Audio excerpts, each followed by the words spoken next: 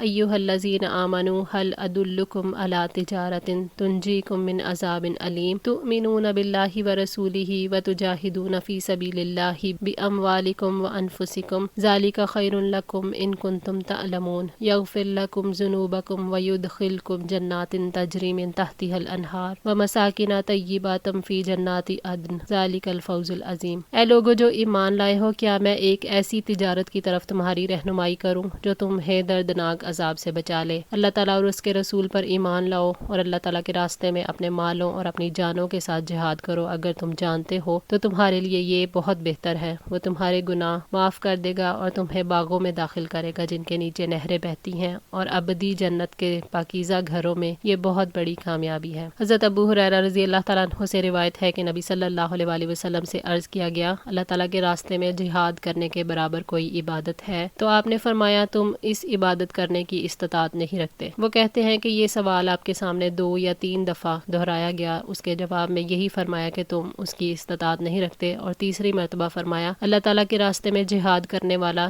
جہاد سے واپسی تک اس شخص کی طرح ہے جو روزے دار، قیام کرنے والا اور اللہ تعالیٰ کی آیات پر عمل کرنے والا ہو اور نماز اور روزے سے تھکنے والا نہ ہو۔ صحیح مسلم 4869۔ اسی طرح حضرت ابو سعید خدری رضی اللہ تعالیٰ عنہ نے عرض کیا، یا رسول اللہ صلی اللہ علیہ وآلہ وسلم، کون شخص سب سے افضل ہے؟ تو آپ نے فرمایا، جو اللہ تعالیٰ کے راستے میں جان اور مال سے جہاد کرے۔ صحابہ نے پوچھا کہ اس کے بعد کون؟ فرمایا، وہ مومن جو پہاڑ کی کسی گھاٹی میں رہنا اختیار کرے، اللہ تعالیٰ کا خوف رکھتا ہو اور لوگوں کو چھوڑ کر اپنی برائی سے ان کو محفوظ رکھتا ہو۔ صحیح بخاری 2786۔ یبشرہم ربہم، ان کا رب انہیں خوشخبری دیتا ہے، برحمت منہ، اپنی جانب سے رحمت کی۔ اللہ تعالیٰ نے دنیا میں انہیں خوشخبری دی ہے کہ ان پر اللہ تعالیٰ کی طرف سے رحمت ہوگی، یعنی اس کا لطف و کرم، احسان اور محبت، جس کی وجہ سے وہ ان کو برائیوں سے دور کر دے گا، انہیں نیکی کے راستے پر چلائے گا اور انہیں نفع مند علم اور عمل کی توفیق دے گا۔ ورضوان، اور رضامندی، وجنات،